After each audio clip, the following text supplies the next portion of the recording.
নমস্কার বন্ধুরা, কেমন আছো সবাই? সবার কি অবস্থা? আমি বিথিস আর্ট স্কুলের সকলকে স্বাগতম।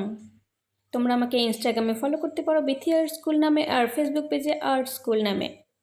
আর্ট স্কুলের শিক্ষক সন্দীপন স্যারের করা একটি চারকোল পেন্টিং। তোমরা ভিডিওটি শেষ পর্যন্ত দেখো, আর যদি ভালো লাগে দয়া করে চ্যানেলকে সাবস্ক্রাইব করো, লাইক করো, শেয়ার করো, আর হ্যাঁ, কমেন্ট করে অবশ্যই জানিও ভিডিওটি তোমাদের কেমন লাগলো।